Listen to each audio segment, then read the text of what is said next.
Good afternoon, everybody, and welcome to episode 5 of my artist series, where each week I explore all things house music, lifestyle, and culture, speaking with some of the most beloved artists in our community, bringing awareness to life balance and harnessing a healthy mindset. This week, my guest needs little introduction, and after being in the scene for nearly 2 decades, she shocked the world at the beginning of the pandemic by overcoming gender dysmorphia and deciding to transform herself into the most authentic and vulnerable form and sharing her step every single way on social media. I'm very excited to hear her story and speak with her today. Please help me welcome Kristy Williams, aka Ms. Worthy. Let me get her on here. Give me 1 second.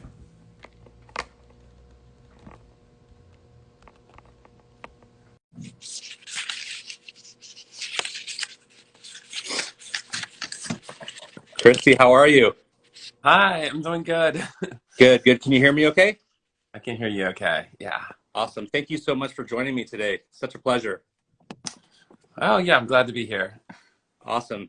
Awesome. You're living such a life full of freedom and relief and really living your truth. How are you doing today? Other than going to the dentist and my mouth being half like numb, I'm doing okay. Awesome. Awesome. Well, I brought you on here just so we can get a little bit more about your story and share with us what you've been through. And I'm just really excited to share some space with you today. So before we jump into the questions, can you share with us a little bit like how you got started in house music and where it all began and how you fell in love with it? Yeah, I mean my love for house music started when I went to college in New York City in like 97. And I went out to a club and I was just like, oh my God, this is it. I think Onions and like Joeski were playing. It was a chocolate factory party, I think it was called. um, and ever since then, I was just like, oh gosh, this is awesome. I just love this music. I was kind of what I was always looking for. I was in bands before that, and so I was like, oh, I'm gonna start making this music at some point. I started DJing, and Oh yeah, no, I had to start making this. So definitely yeah, love a lot of your production. You've been throwing out some banger tracks. thanks. I try. So obviously you had a lifestyle before the pandemic. Can you kind of walk us through what the process was like for you pre-Kristy, then all of your emotions and feelings leading up to the pandemic, and ultimately what you went through when you had to make that decision to really just stand up, take a stand for your life, and be authentic and vulnerable, and make that transition, getting through gender dysmorphia. Yeah, it was a journey for sure. I mean, I knew something was off for most of my life. I just didn't really know what it was. And, I was super repressed. I repressed this part pretty hardcore, I think, at a very, very young age. So it was like I hid it from myself, really. And I was always kind of like, had these things I did, like, I was really young, like I would get dressed up in my mom's clothes, and I didn't really know what that meant, and I always felt very ashamed of like these feelings of wanting to be feminine and what that meant for me. And I think as I got older, it changed, but it was always there, and I it seems so obvious to me now looking back. Sure. um but yeah, as I got into my 30s, I really started feeling like there is something just seriously, I just felt like something was seriously wrong with me, and I didn't really know what it was, or why I felt so lost all the time, and why I was like, I guess, like depressed and stuff. I was married, I had a daughter, and I'm like, have this nice house, and like, why am I so down and not feeling happy? And I mean, I was like, I have everything. I have like this really cool career, and I have all the things that anybody would want, but I don't feel good ever. um, on that like bigger level. And I started searching. I started really searching when I got into like my mid 30s, I think, and started like working with a therapist, trying to figure out what was going on with me, and like, and I did an MDMA journey, and I confessed to or told, not really confessed, but like I told my first person that like I had been, dressing up in private in female clothes all my life, and it was my biggest, deepest, darkest secret, and I was so scared of it, and I didn't really know what it meant, and yeah, so as like the pandemic was getting closer, I was starting to like work on these feelings and what they meant, and everything, and trying to just be like comfortable, just thinking like, oh, I just get dressed up in like female clothes, and that's totally cool, and there's nothing wrong with that, and you shouldn't feel ashamed about that. And but yeah, went into the pandemic, and I was just sitting with myself more at night, and I was like just like looking at clothes every night, and started just really seeing myself just like wanting to be in these clothes like all the time. And it was like face app the face app thing. Like I got really dressed up one night during the pandemic, after like I went back into my apartment.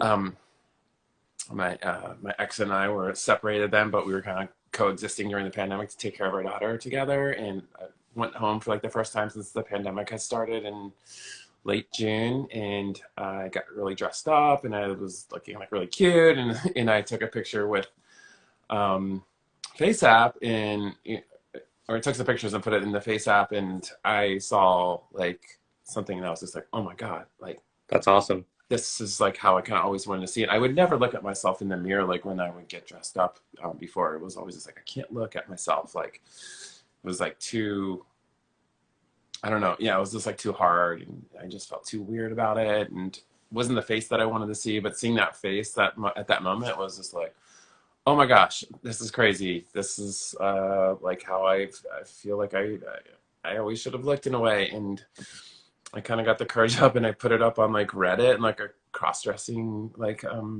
forum kind of thing, and people were hitting on me, and calling me all these adjectives, and that I'd never been called before, and it really started like, it set like a fire off in me. That's so awesome. Just that you stepped into that fear, and you just tried a little couple things, and dipped your toe in the pool, and you just started discovering yourself. So I really acknowledge you for taking those steps and stepping into your fear. I can only imagine the stress and the tension that was building up inside you after all these years. How do you equate those feelings compared to when you came out fully? Were you just like completely relieved? Did you have just a million pounds lifted off your shoulders? And Yeah, how were your next steps?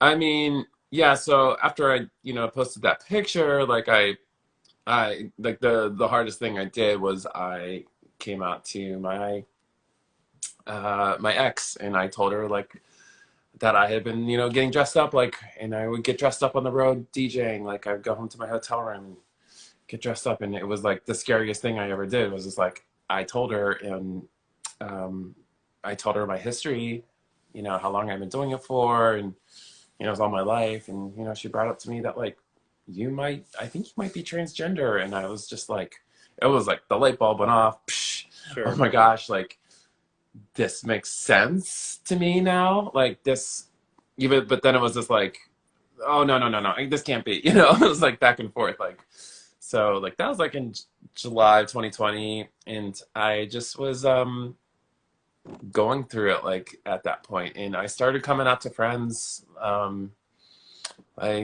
I like Dirtybird like guys like Justin Martin and Sure. Christian Martin, Barkley, and Andy, and all these, and like a lot of like close friends, and just been like, hey guys, like I think I'm trans, and I'm really scared, and I don't know what this, uh, where exactly I'm going to land in all this, but I just like want you to know. And when I jumped into HRT shortly after that, and started going down the path, then I started HRT in August of that year, 2020, and yeah, I was kind of just like going down this path, and I'm like, this feels right, this feels good. It just, everything, every step I took felt, scary to take, but after I was All there, I was right. like, oh, this feels right. This doesn't feel wrong. Like nothing's felt wrong as I've gone down these like the past, and made the choices that I have made. And as yeah, as I got further into the HRT, like in November that year, you know, I just felt like I had to come out to like everybody. Like it was really weighing on me. And yeah, that December I was just like I'm coming out. Like Well, that's I had done. incredible. No Yeah. doubt you have a lot of support. The chat's blowing up. Shout out to everybody on here. Thank you so much for joining us and supporting Kristy and her journey. No doubt that I've seen so much love and support for you on social media and on everybody's pages and stuff, and you're just absolutely crushing it right now. But I do know that your immediate success and your growth and your vulnerability, it does have a ripple effect. How have you managed some of the negative responses from anyone in your close group or anyone online? Have you experienced a lot of the negativity, and how have you coped through that? Um, I haven't really experienced a ton of negativity, especially from like, the world that I put myself in is super accepting, and thank God, like it's, a reason that I think I like ended up like with house music is because I never Absolutely. felt like I really fit in like anywhere, and like house music is a place that like everybody fits in, no matter who you are. And so that's been amazing, and the community's been like super supportive. But yeah, there's, at times some trolly person who like Yeah, makes a comment on a post, and I've never really let it bother me too much, honestly. Like nobody's really that's like saying amazing. they're so messed up, and I usually like I'm like, oh, somebody like posted this up, and I put it up on like Instagram and been like, what do you guys think of this?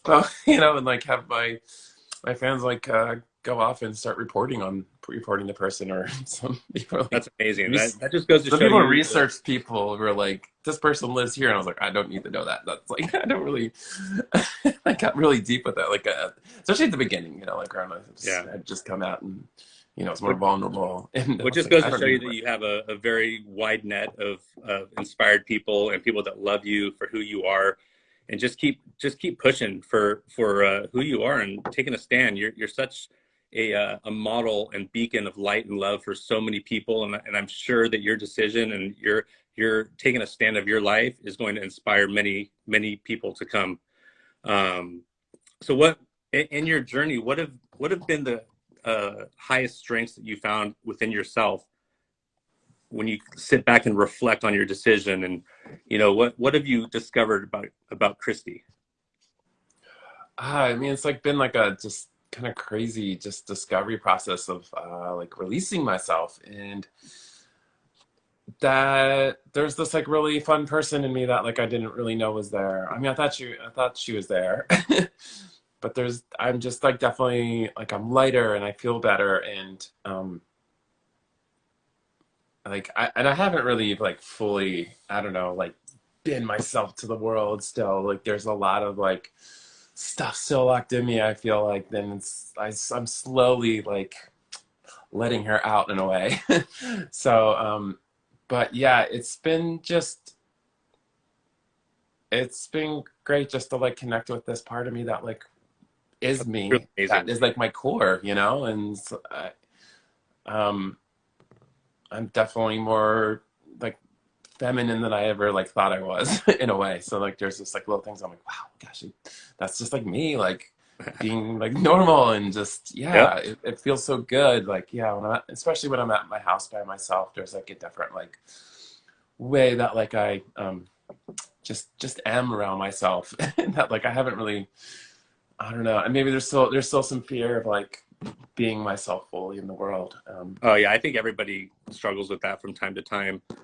um, I know I've seen you a few times at Burning Man and the Pink Mammoth parties and things of that nature. And did you ever find yourself, looking back, did you ever find yourself exploring this side of you at Burning Man? Because I know Burning Man is pretty, everyone's free and self-expressive and things of that nature. Did you ever find yourself dipping more into that pool of Kristy and really discovering who you were? I I did like a little bit in 20, I guess it was 2019. That 2019 year, like I went out there and I was with a friend, with some friends, and we went to the costume cult. And I was like, I told her, I was like, I want to find a dress. It was like the first time I ever kind of like really was like, I would have like explored this like a little bit at Burning Man, and I like this like Wonder Woman like dress that like barely fit me, and I like put it on, but I didn't really like. I was still like wearing my shorts, and I was very like, I don't know, scared to wear it and stuff, and but like when I look back to the past, like I know my like my ex would always be like, gosh, like I would always try to get you to wear, you know, like glitter on your face, and you were just like, no. You know, even at Burning Man, I was like, no way, you can't do that. Like, I won't put that on my face. And I was like, there was really like a large amount of fear of like doing anything feminine and like giving this side away. So, like, and it seems like so whatever, like looking back at it, it's like, why didn't I let myself Right. explore? I mean, it was like this part of me that was so scary to let out to the world. And, but you know, I didn't know, like I mean, I always felt like I had to hide it because I felt like everybody would hate me and like despise me for being trans, I guess, you know, like on a Yeah. deeper level, even though I didn't really know, but I think that was like what was going on. Like you're gonna lose like all your friends and your family if you are like let this part out. So I never so I couldn't explore it even at Burning Man, you know, which is like where everybody's so free to like be themselves. Yeah, I got that. And a few minutes ago, you said there's still sides of Kristy that the world hasn't seen yet. That there's still sides of you that you haven't shared yet. And no doubt that there's struggles and fears that you're managing as you become more free into who you are. How do you cope with those fears? How do you sit with yourself on a weekly or daily basis and really manage through that? And how do you speak with yourself to overcome those nuances and small micro fears, so to speak, so that you do take action and live your authentic self? Yeah, I just think it takes like just small steps, you know, that I've been, you know, doing like here and there. I mean, like as like especially through like the first like year of my transition and just like stepping out for the first time like in a dress, like that was like so scary. Um and then like slowly like, you know, going into the women's room for like the first time, and like that was like super scary for me. And um yeah, it's more fears of like what people think than Yeah, myself. But there is like a deeper like level of acceptance like that I think I'm like slowly getting closer to and closer to my core and closer to like just like realigning everything um, with myself. And yeah, I mean clothing, that's like a whole like another thing. I'm like intimidated by like, whole new adventure, I'm sure. yeah, there's just like a lot, and it's just like, oh, like I just want to look good. I don't really know what looks good on me, and just kind of taking a guess, like, um, yeah, or shoes and stuff like that. Like all that stuff is just it's a lot. It's a lot of change. You know, it's like okay, I've like been this in this like you know guy mode where it's just like it made everything easy for myself, and now it's like, oh, there's so much to explore and so much to see and so much to be. So yeah, it's definitely it's a journey, and I know it takes time. And I've been watching other girls go through it, and I've seen them like just like you know the slow progress of like their transition and how That's it can truly take amazing. time. You mentioned earlier you had a daughter. Tell us a little bit about how the change has impacted her and the types of conversation you both have today. Yeah, she's been amazing like through all this. You know, it was a little hard on her at first. It was funny, like we were at having like dinner, and like and my ex and I had a lot of conversations, um and didn't realize that she was overhearing them. And so we were at like dinner, To hear everything. and she just you know looked over at my ex and was just like, hey, um wouldn't it be funny if daddy was a girl? And we were both kind of looked at each other like, oh crap, she knows. We were like kind of like trying to figure out how we were going to tell her and everything. And so we just kind of like laid it out to her like what I was going through and what it meant to be transgender. And you know, for the most part it's been like really fun with her. There was a moment where she did get really sad about me not being my old name, and she kind of like cried a little bit to me. Just this was like only one time, and this was like kind of early on. But you know, a couple of weeks later, we were in the living room, like dancing around, and Girls Just Want to Have Fun was on, and she just like came over to me and she said, "You know what? You're gonna have so much more fun now that you're a girl." That's and, incredible. That's and yeah, incredible. and she's chosen to call me Yui instead of Dad, and that's her name for me because she's like, "You're finally gonna be you," That's and super cute. I love that.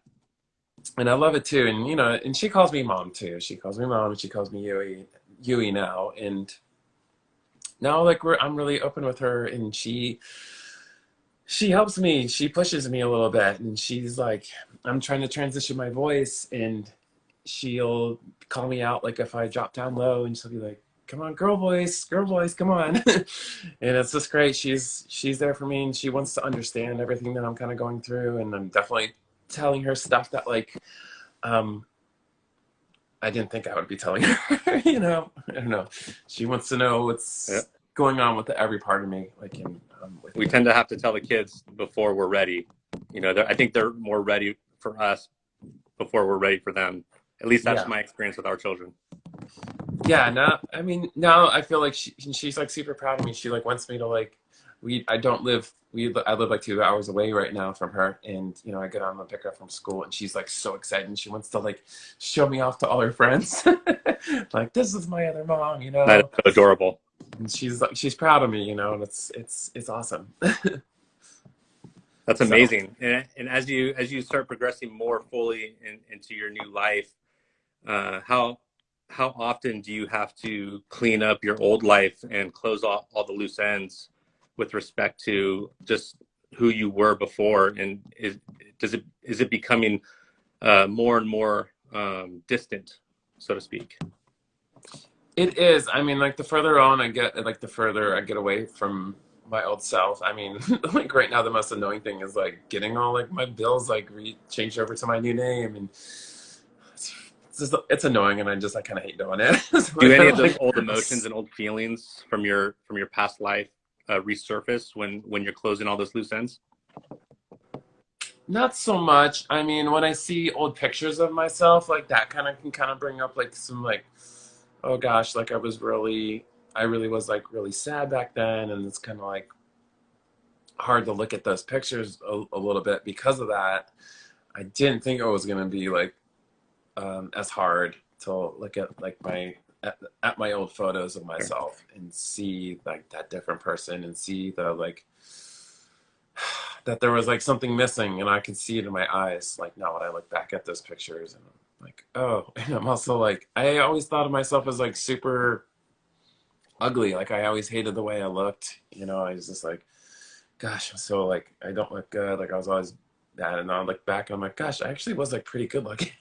So, which is like another thing, you know. It's like We're that, like definitely our I worst couldn't see enemies. That's myself. for sure. I Yeah, I literally couldn't see myself in the mirror. Like I really couldn't truly see who I was, you know, in the mirror, because it was the wrong like image that I was supposed to be looking at. You know, I realize now like that was too. Yeah, so it was all a mess, I guess, in some way. You know, I could kind of see it, but I always say like, you know, back then I didn't even know what my eye color was, like, because I would never really truly look at my face. Well, no doubt you're excited and proud for who you are today. You're absolutely beautiful. And as you progress in your new life, how do you find balance with all the gigs that you're getting and all the new people you're meeting and all these shifts? I can only assume that there's a lot more external stresses on you, not necessarily negative, but just like a lot more things that you're having to deal with now. How do you find that balance in your life to where you stay vulnerable and authentic? I don't know. I mean, I'm like, yeah, it's gotten.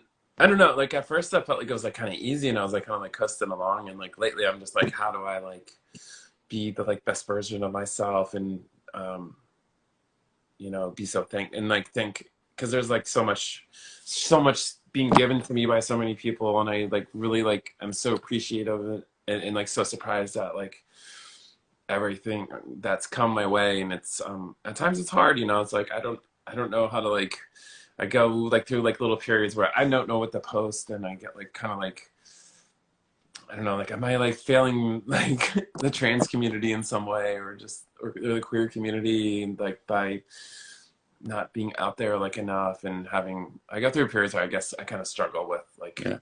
being like super um, out there and showing what I'm doing and all this stuff, and yeah, and coming up with like, I mean, I felt like at the beginning I was like really showing everything I was going through, and lately I've just been like, I feel a little bit, I don't know, like I felt like I've kind of gone back inside like a little bit, like more than I wanted to.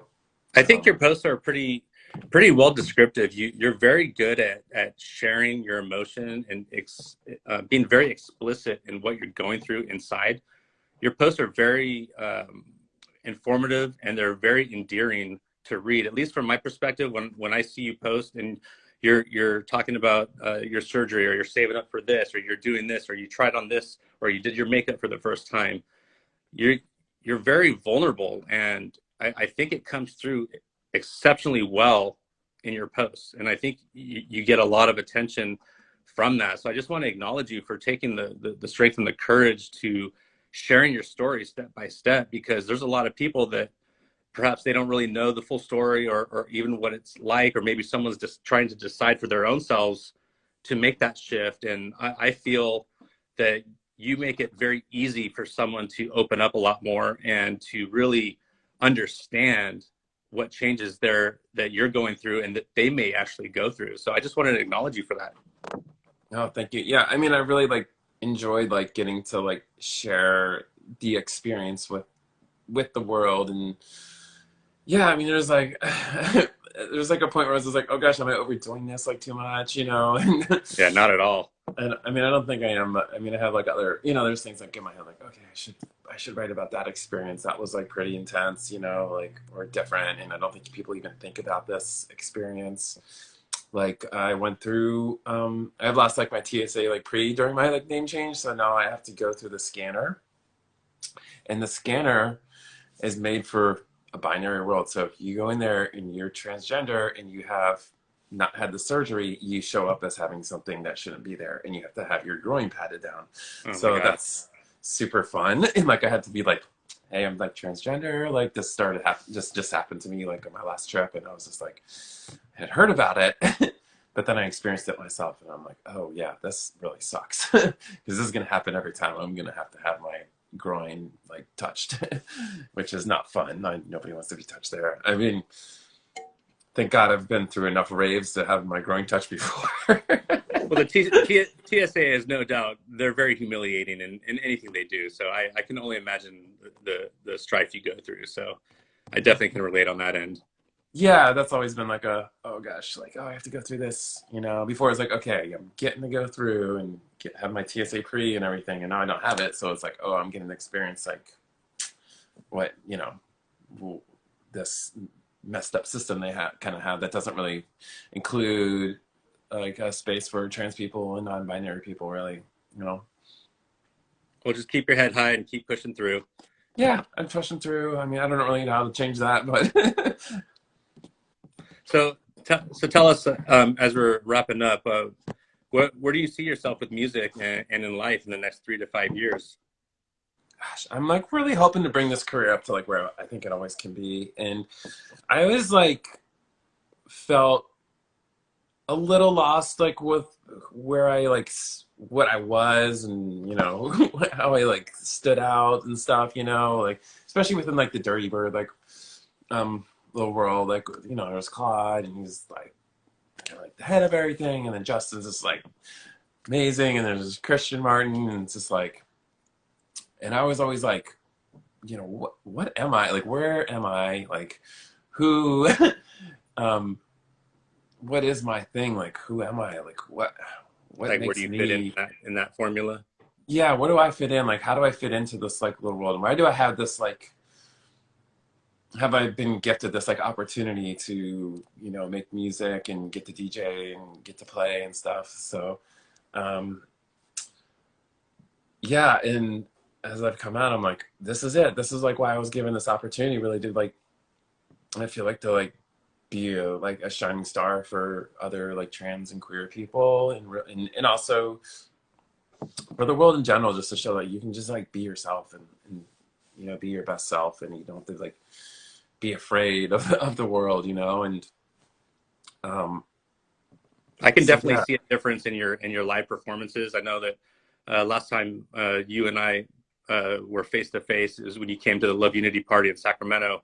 That was like right before the pandemic, and seeing all of your live performances now, like at Midway in San Francisco and all over, you just seem to have this dynamic energy about you, and I can only imagine that your music is that much more inspired and that much more intentional when you perform. Can you tell us a little bit about that? Yeah, I mean, I think finding myself and, you know, breaking through this repression has allowed me to like actually like really feel what I'm doing in the music. I felt like I was only like really living like you know, like 25% of like where I could be, like especially with feeling stuff and feeling music. And yeah, as I like before the pandemic, I was like, I don't know if I want to do this anymore. I'm like not really sure. Like I'm like, this is what I'm supposed to do. I was kind of like questioning everything. Like, and yeah, ever since I started doing that live stream, especially after I came out, like, and gosh, like I started feeling the music. It all started. I started getting like just so happy, like playing music, like in this way I'd never felt before. And maybe when I started off, like it was there, probably, but there's just like a new energy and a new feeling that like I got from music that like has just like sparked something, and I'm just like, oh my gosh, like I love to DJ now, like so much more. Like I just love getting out there and like dancing around like behind the booth, like which I never really would before, and just No doubt the crowd loves it, and the chat is going wild right now. So shout out to everybody showing Kristy some support. Love you guys. Thank you so much. What do you have coming up right now? What's next on your agenda the next few days, next week or so? well, I'm playing at like EOS Lounge in Santa Barbara this weekend, and then Disco Pussy in Vegas next weekend. So I'm doing like the Ms. Worthy Love and Gift tour around my release on Dirtybird. That was a Oh couple yeah! on GIF. Shout out to Good Neighbor. What's up, buddy? And yeah, and I'm just kind of going through that, and we're getting ready to release. I have a release on He She They about to drop. I think next Friday. That's my next release, and that's gonna be. It's got some like interesting songs in it. One is like this like diva like song that like I wrote, and Oh yeah! like, that's been like really fun with like a kind of really ravey like breakdown. It's kind of like more, I don't know, it's dark like in a way, and I don't know, it's different. And then it's like one of like the first songs I made after like going through the transition. And then I have these other two songs that are like very different. One's kind of like an indie like electro song that I wrote right before discovering that I was trans, and it really is like talking about like, you know, kind of being in the pandemic and being with my ex and our breakup, and I don't know, feeling, you know, like, are we gonna like kind of survive all this like stuff that's going on around us? And there's some like really meaningful lyrics in there for me. And then the last one like is like this down tempo song that I wrote like probably like 10 years ago that I've just been sitting on, and they Oh yeah! decided to put it out, and I really love it. And it's about like, and that song I wrote like as like this like, I don't know, you come home at the end of the night kind of like song, and it's like it has this like, you know, vocal that says like I was high, I was high, I was high, and it's all kind of like twisted and made weird by me, but it kind of works, and it's cool. It's like a very eclectic little EP that I'm doing with them. Hell yeah! And Hell yeah! I love your track. A little weirder. I think that sound is like so fucking legit. oh, Everybody thanks. goes fucking bonkers on that one. Yeah, I really like that one. That one really came together like really well. I was really proud of that one. I finished that one. Hell yeah, Kristy. So many awesome nuggets today. What's one thing you can leave the group with today? Oh, I don't know. I don't know. Yeah, just be yourselves and just be proud of who you are. And, you know, life's a journey, and like we're always discovering stuff, and I guess not being afraid to discover. That's, Truly, truly amazing Mhm. words. Kristy, thank you so much for spending time with me today. Everybody, thank you so much for showing love in the chats. So Please good to give see her another everybody. round of applause and show her some love. Kristy, we'll talk again soon, and have fun on your gigs this weekend. Well, yeah, so good to see everybody in the chat. I see a bunch of friends in there, so that's Right fun. on. So Thank you so much. You have a good my one. pleasure. You too. All right. Bye.